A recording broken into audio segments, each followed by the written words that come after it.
The horse reared up hard, front hooves cutting the dust, and the man holding its rope let go and jumped back over the fence. He landed on his back in the dirt. The other ranch hands laughed. Tom Hale did not laugh. He stood by the barn door with his hat pulled low, watching his last hired hand walk away without looking back. "That's it," the man shouted. "I ain't dying for your wages, Hale, not for this cursed place." He grabbed his bag from the porch and did not stop walking until he was gone down the road. Tom rubbed his face with both hands. 10 horses. 10 horses that would not eat, would not settle, would not let a rope touch them. 3 men gone in 1 month. The bank letter sat folded in his shirt pocket, and he had not opened it in 2 days because he already knew what it said. That was when the wagon came up the road, slow and creaking, pulled by one tired mule. A woman climbed down. She wore black, plain, and worn at the sleeves. She did not look at the barn or the broken fence or the men still watching from the porch. She looked only at the horses. "You Hale," she said. "Who's asking?" "Sarah Blackwood. I heard you need someone with the horses." The porch went quiet. One hand spat in the dirt and turned away, shaking his head. A woman, alone for this work. Tom almost told her to turn her wagon around. Instead, she walked past him. She walked straight toward the corral, straight toward the horse that had thrown a grown man to the ground minutes before. "Ma'am, that one'll kill you." She did not stop. The horse's ears went back. Its muscles tightened. Every man on that porch braced for the scream. It never came. The horse went still. Then all 10 horses went still, watching her the way a dog watches a storm coming, like they already knew her name. Days passed and Sarah did not talk much.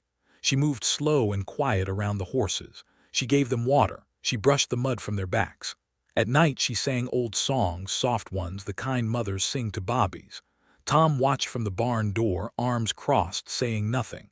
He still could not believe what he saw. No man had gotten this close to these horses in months. This woman touched them like they were nothing but scared children. But Sarah saw something Tom had not told her about. Every evening, right when the sun dropped low and the sky turned orange, all 10 horses stopped whatever they were doing. At the exact same moment, they turned their heads north. Their ears went flat against their skulls. Their legs shook. Then they stood frozen, staring at the empty pasture until the last light of the sun was gone. Sarah watched this happen 3 nights in a row. On the 4th night, she picked up a lantern and walked toward the north pasture herself. The wind turned cold and sharp, cutting through her shawl. Tall grass brushed against her skirt. Her lantern light shook with each step. Then she saw it, half hidden in the weeds, an old wooden cross, broken and leaning, with no name carved into it. Her breath caught in her throat. The next morning, she found Tom by the well and asked him plainly, "What happened out there?" Tom's face went white. He looked down at his boots.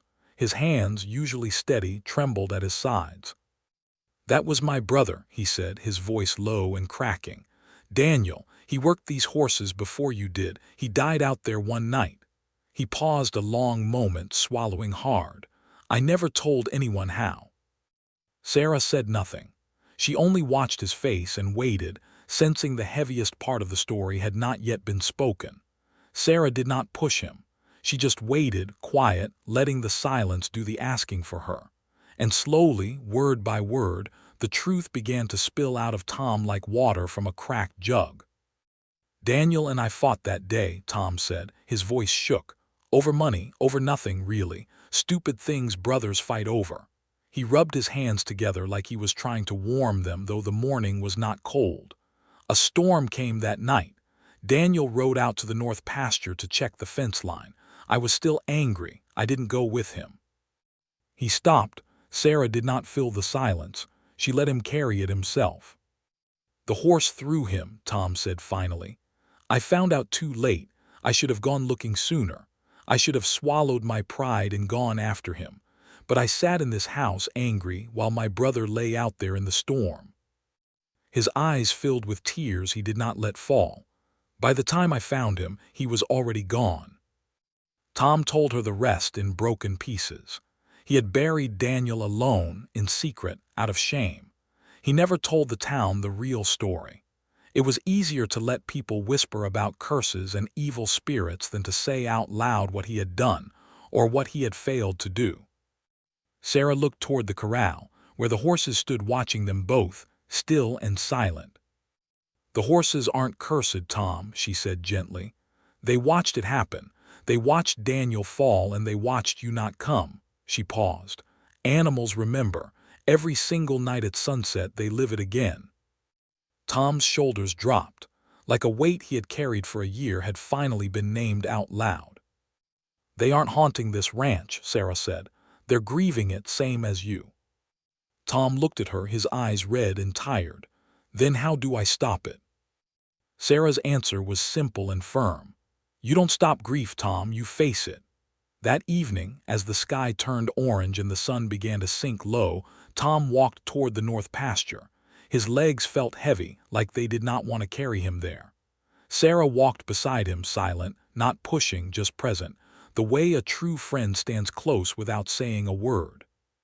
Behind them the horses grew restless in the corral. Their ears turned. Their eyes followed. But this time something felt different in the air, and even the horses seemed to sense it. Tom reached the broken wooden cross and dropped to his knees in the tall grass. His hands shook as he touched the old wood. For a long moment he said nothing at all. Then the words came, slow at first, then faster, spilling out like a dam breaking. "I'm sorry, Daniel," he said, his voice cracking apart. "I was proud. I was foolish. I should have come for you sooner. I should have swallowed my anger and ridden out into that storm." Tears ran down his face, and he did not wipe them away. "I let you die alone, and I've been letting you die alone every day since in my silence."